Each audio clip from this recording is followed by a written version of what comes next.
बिस्मिल्लाहिर्रहमानिर्रहीम। अस्सलाम वालेकुम नाज़रीन, आज की वीडियो में मैं आपको बालों को लंबा, स्याह और चमकदार बनाने का बहुत ही आसान तरीका बताने वाला हूं।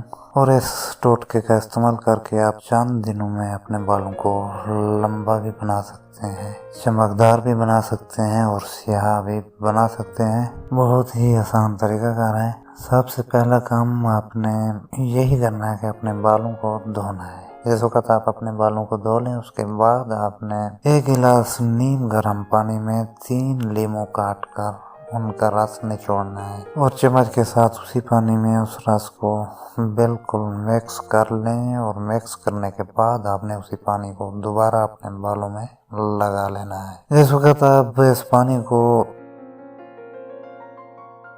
अपने बालों में लगा लें, उसके बाद आपने तौलिया उठाना है। तौलिया उठाने के बाद अपने बालों को खुश्क करना शुरू कर देना है।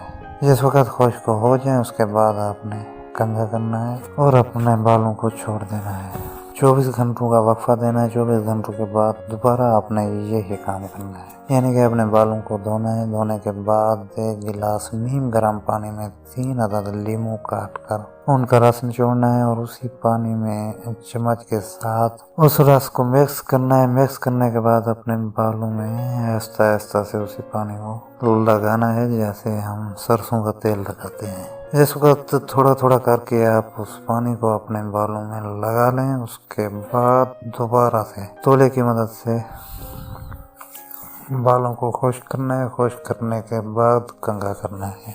2 से 3 दिनों के अंदर अंदर आपको फर्क महसूस हो जाएगा। लेकिन आपने इस काम को उस वक्त तक करना है जब तक आपको आपकी मर्जी के मुताबिक रिजल्ट ना मिले, यानी कि जब तक आपके बाल आपकी मर्जी के मुताबिक लंबे ना हों और आपकी मर्जी के मुताबिक चमकदार, स्याह और घने ना हों, उस वक्त तक आपने इस काम को करते रहना है। क्योंकि इस काम पर आपके अकाउंट से पैसे लगने वाले हैं। 10-20 रुपए लग जाएंगे लीमू के। तो हमारे हिसाब किताब से तकरीबन 20 दिन लग जाएंगे आपकी मर्जी के मुताबिक रिजल्ट हासिल करने के। 20 दिनों के बाद आपने हफ्ता में 1 या 2 दफ़ा इस काम को कर लेना है। क्योंकि इस तरीके से इस काम को हफ्ता में 1 या 2 मरतबा करने से आपको फ़ायदा ये होगा कि आपके बाल इसी तरह से आओ चमकदार भी रहेंगे और गिरना भी बंद हो जाएंगे।